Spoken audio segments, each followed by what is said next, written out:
Welcome to Beyond the Surface. With me, Debbie Anne Turnbull. Here we dive deeper than the obvious to explore what really keeps our families safe and our minds strong. After losing my only son Chris to drowning, I've dedicated my life to water safety education and helping others heal. With many years of training and personal experience, I'm here to help you navigate your challenges, because the most important truths are found beyond the surface. We often hear about the heroes of the front line, the firefighters and water safety advocates, the people saving lives. But what about the people behind those heroes? Today, I'm speaking with Julie Gowland Richardson, who for 26 years had been an amazing force for good, supporting not just a firefighter's career, but a mission that was actually born from tragedy. Julie's been by husband Tommy's side through his transformation from emergency responder to water safety pioneer. And she's insights into what it really takes to support someone whose work is literally about life and death. Julie, hello. Hello. How are you? I'm not too bad. Lovely to see you, Debbie. Thank you. And thanks for joining me, Julie. No problem at all. We just interviewed your amazing husband, Tommy, and you know how much I love you both, but I've got to say both. But this man is incredible. But equally, you know, you're as special, if not sometimes that extra bit of strength that people need in the jobs that we do. I just feel that intensely. Well, thank you. I really appreciate that. I see my role, I suppose, not only as a wife, but obviously as someone there to support him. Yeah. I think most firefighters' wives would tell you the same thing, that they're there to support their husbands. But as we both know, Tom's got that extra little special qualities to his role. And right from the very beginning, when he took on the water safety journey, I suppose, and as you rightly say, it came out of a tragedy, he's been so focused, and he's been so passionate about driving things forward to see an improvement, to get those fatalities down, to get those incidents in open water down. I'd like to think that I'm a good support. He does tell me I am. So I do take him at his word. And basically, I'm there to do whatever he wants me to do. If it's just an ear, so he can sort of throw some things at me and say, what do you think? Or some suggestions of things that he wants to do. Or something, as I say, just that he just wants to talk to. If it's somebody that, you know, he wants to say, can you look through this email and check my spelling for me? Because neither one of us are that good at spelling. Or sometimes it is literally just to be there beside him when he's doing something. Yeah, that's amazing, Julie. So that he's kind of got someone at his shoulder. Yeah. I mean, your background's been as a civil servant for 26 years. I mean, so many roles in supporting Tommy as well. But you had to retire in 2016 following a road traffic accident. Tell me more. I did, yes. We got married in 2013 after being together for over 20 years. And unfortunately, and this is going to sound probably so innocent, we went out to get fish food because we have a pond full of koi fish. And unfortunately, we were caught up in a 5-car pileup at traffic lights. Luckily, Tom was fine. Unfortunately, I already had a neurological condition anyway. So this exacerbated that, and I damaged the bottom of my spine. Loved my job, absolutely loved it. Was it busy? Yes, very. I was in the office at 7:30 in the morning, meeting like yourself, meeting after meeting after meeting. Used to be home usually for about 4, but then having a bite to eat, it was on the laptop till 10 o'clock at night. Yeah. Just to kind of get through those emails is something that'll sound familiar to yourself. So it was a bit of a drawn out process. I wanted to go back. They wanted me back, but unfortunately, civil service doctors were kind of, this isn't going to work. So yeah, after a bit of a struggle, I was medically retired, and that was the end of my civil service career. But I'd like to think that the things that sort of made me successful as a senior manager in the civil service, I can now kind of bring to support Tom, that kind of analytical thinking. How I'm a bit sort of OCD about organisation and structuring things. So hopefully I've got something to offer.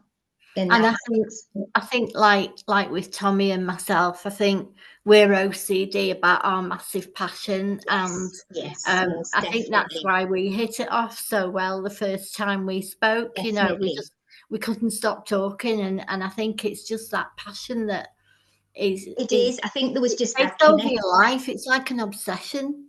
It was that connection, wasn't it? Yeah. I mean, I never for one second back in 2016, when he was starting to sort of think up the different ideas that he was having of how he could work and collaborate with, you know, sort of organizations like yourself, people in the communities like the local authority.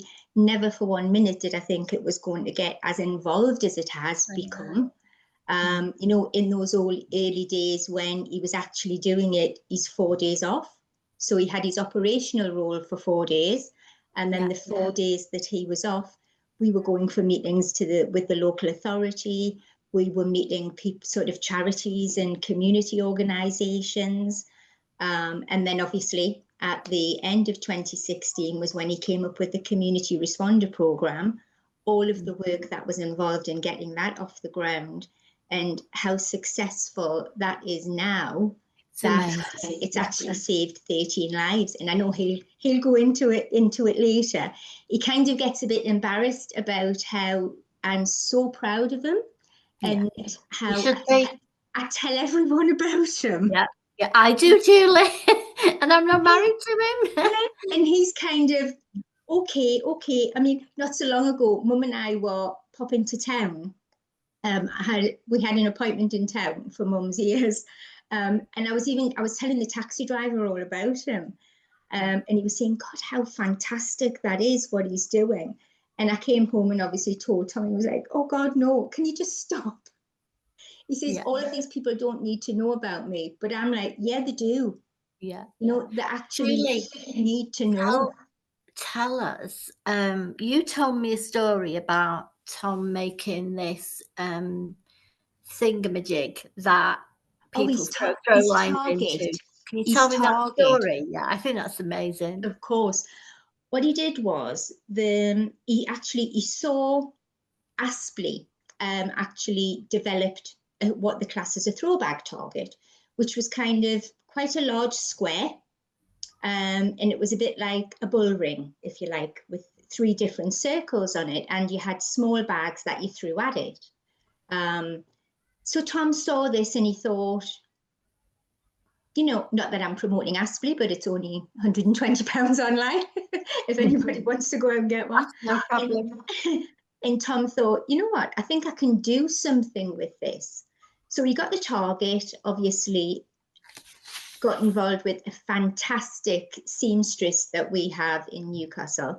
And she made all of the Tyne and Wear Fire and Rescue Service branding and everything to put on it. And it's been kind of, I suppose it's evolved over the years. It started with having Velcro put on it so that they could actually throw the throw bags at the target itself. So they covered the board in Velcro, covered the throw bags in Velcro. And the latest sort of iteration is Tom bought an old basketball net, and he took it back to the seamstress, and he had to cut a hole in the center and actually put this basketball net on the back of the target. So now they can actually, you know, the kids and anyone who wants to use it can actually aim for something So when they're throwing that target, the throw bag to the target, it's actually going into the net. And the kids absolutely love it. The queue up in school car parks, school fields, the fire centre, open days, everywhere, the queue up to actually use this target. But then Tom expanded it a little bit. And then once they've been successful in throwing it into the target, he then takes it that little bit further where they have to rescue him.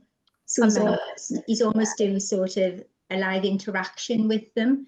And then he goes through the questions about the starfish and everything. And then they get a little star at the end of it. So he's made a really good product that he can get water safety awareness over to school-age children, even as young as 3 and 4. Yeah. But it's a little bit of fun. And absolutely. The message is going in. And now, if we're out and about or we're in the supermarket or anything, he's actually got the kids coming up to him and saying, "Yo, Tommy, you came to our school. You had your throwback target with you." Yeah, they remember, don't they, Julie? They do. You know, it's so brilliant. If we've got time, and if we've got time, another little story. One of the crews from the fire station, they'd actually been on a fire safety job, and the next day, the caught Tom as he was going in, and they'd said there was a little girl who was in the home that they went to do the fire safety job, and she'd asked them. She said, "Do you know Tommy from the fire service?" And they were kind of, "Well, yeah, we work with him." And she went, "Yeah, he was at our school and he was doing water safety." And this little girl would have been about 9 or 10. And so obviously they were saying, "Well, did you listen to what he told you?" And here she was just reeling off the flags and what the flags were for and everything that she had learned from Tom when he had been to the school.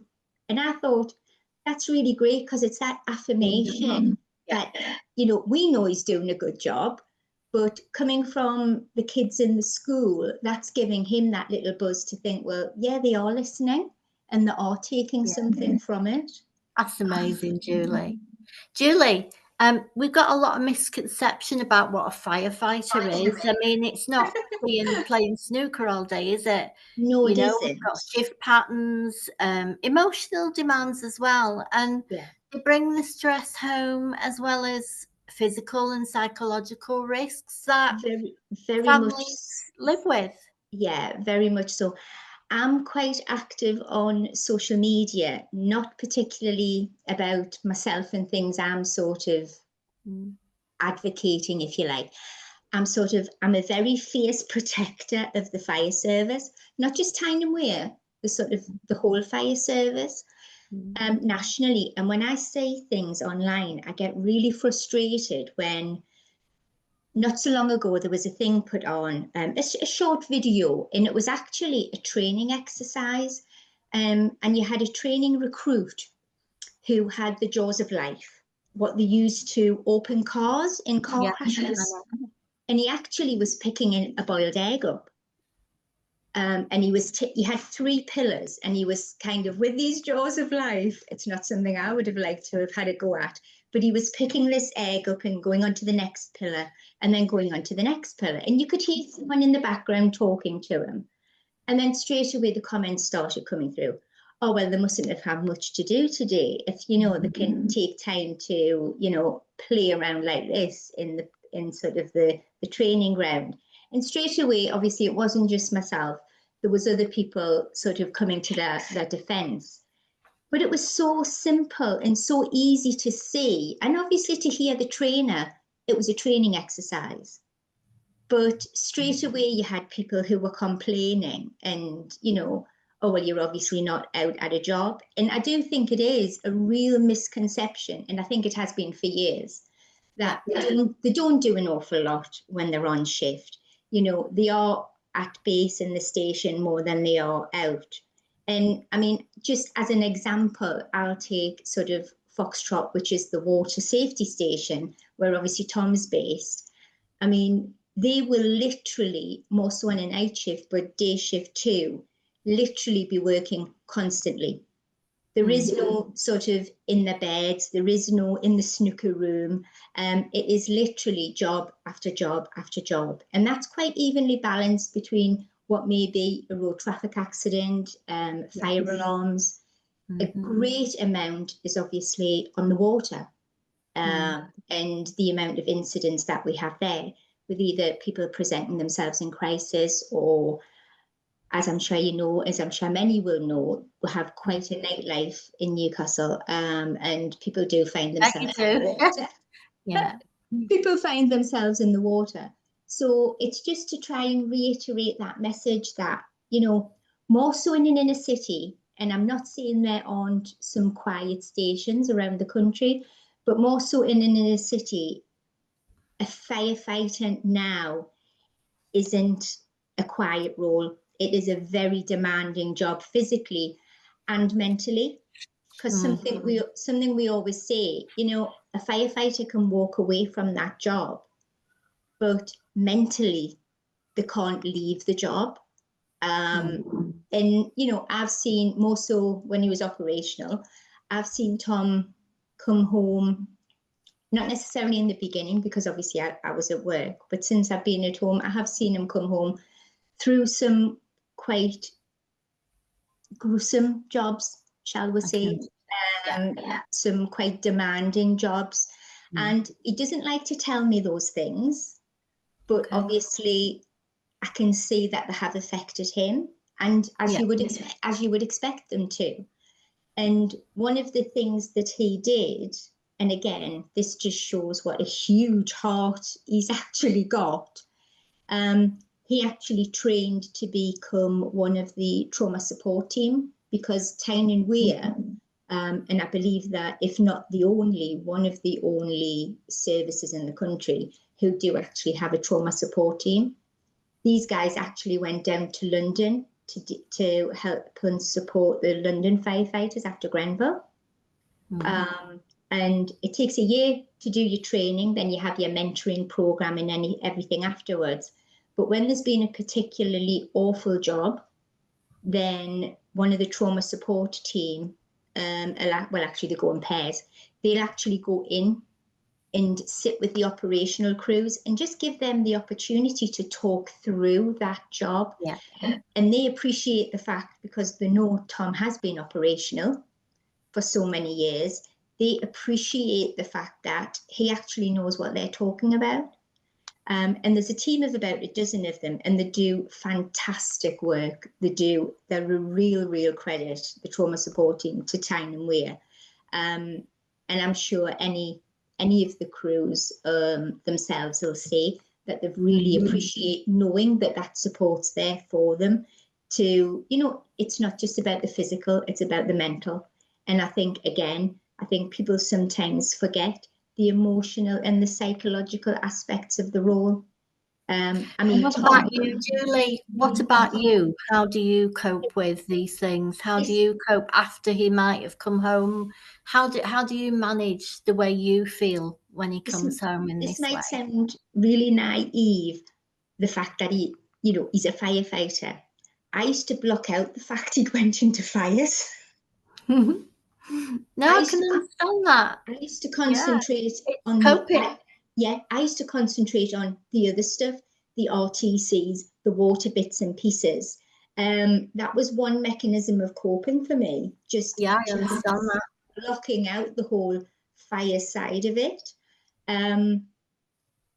For me, it was a case of making him aware and letting him know I was here if he wanted to talk. Sometimes he did. Sometimes it took 2 or 3 or 4 days for him to process things himself before he would then come, and then we would have a conversation about it.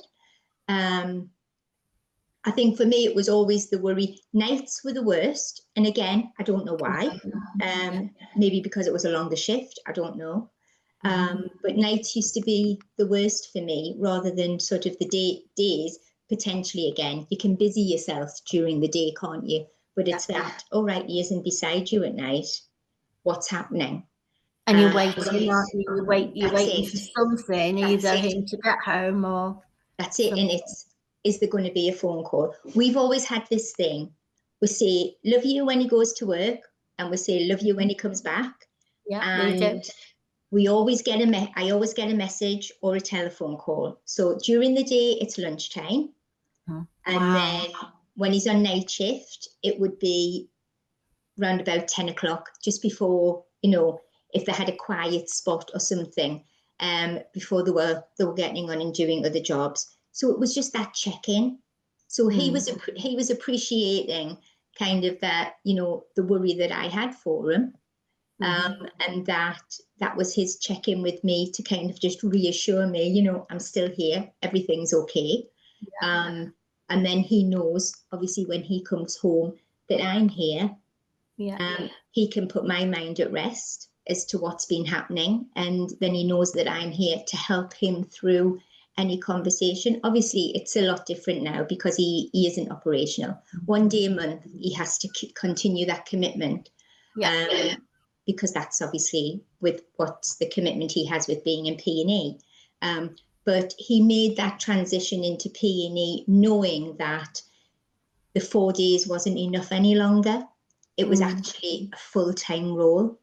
And that's when he moved into prevention and education and actually took on full-time that water safety and mental health role, as well as being an active participant on the National Fire Chiefs Council and their water practitioners group.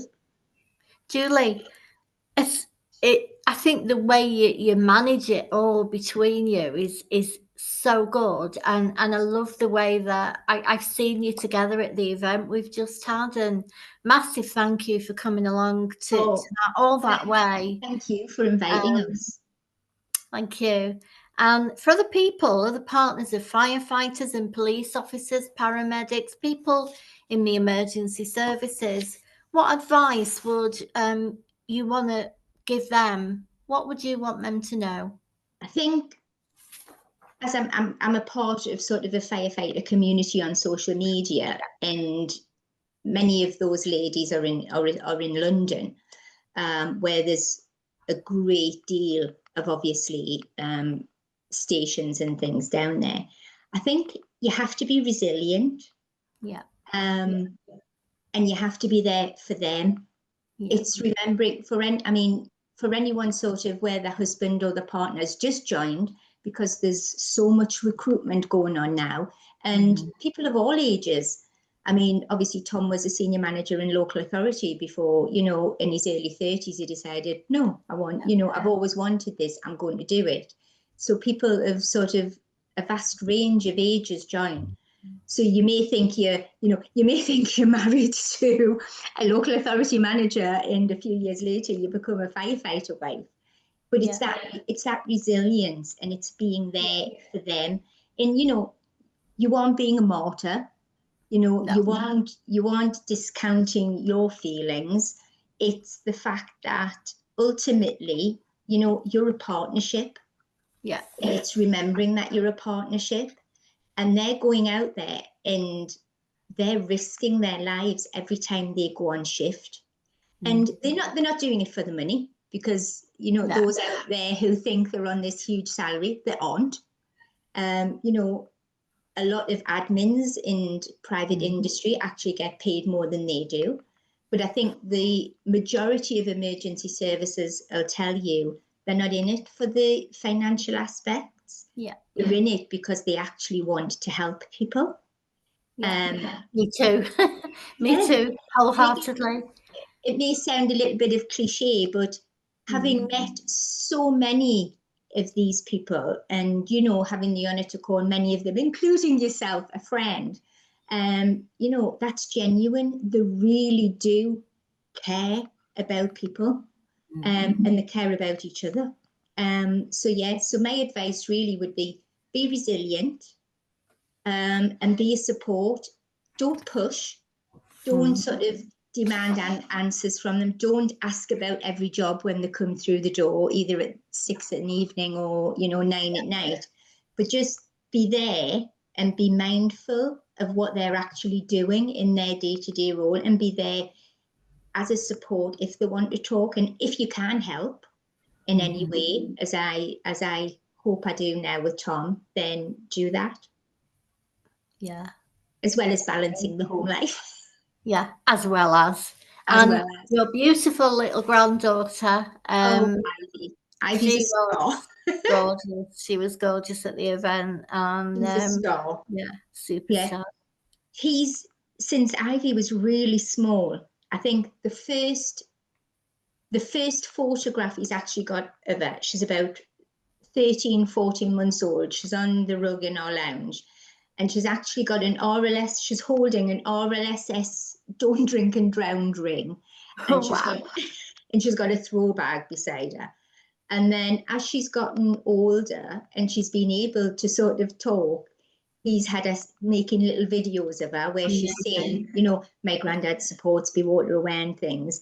And I think the video that we made and the rescue that she did down at your event a couple of weeks ago in Northern Wales, I think that was the culmination of her 6 years of training. Incredible. And it was a dream. She just did it. But then she is very like Tom. Yeah. So she was so funny. It was just a pleasure to watch. It really, really was. It was like second nature. Yeah. I particularly liked the bit at the end where she said, I may have saved you, but you ain't getting out. I know. Oh, Julie, thank you. You've given us an amazing insight, and I think a lot of people would be really pleased to listen and to watch this, because I just love the way that you really respect the way Tommy works and what he does. And I have those things in me as well, because I can't stop. And it's the other way around. It's John that kind of is my rock, if you like. It's the reversal.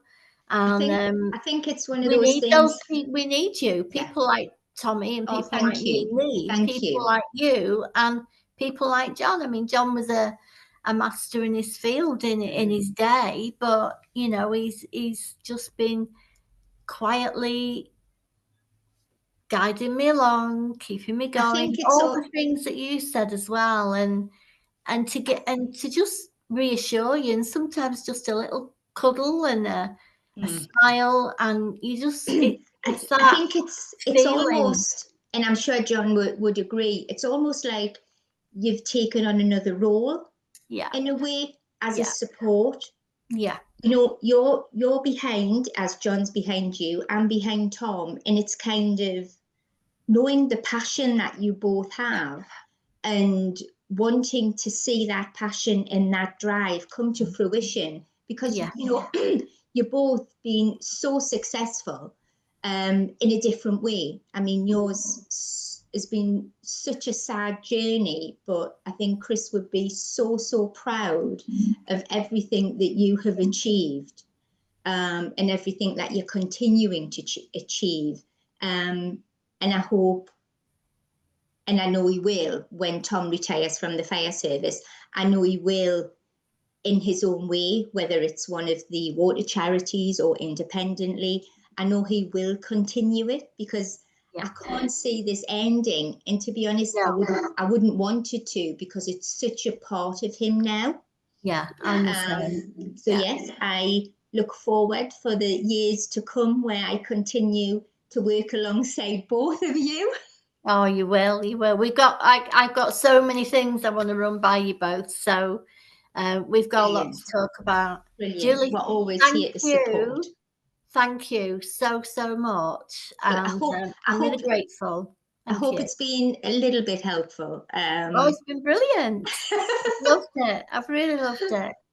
Thank you so much, Julie. No problem. You take care. See you soon.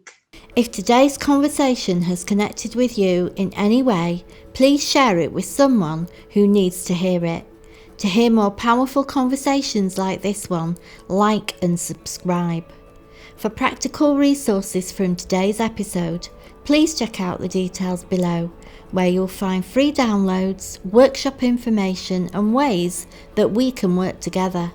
If you're ready to take the next step in your family safety journey or your mental and spiritual well-being, I'd love to support you. Until next time, stay safe, stay strong, and remember, you have everything you need within you to protect what matters most.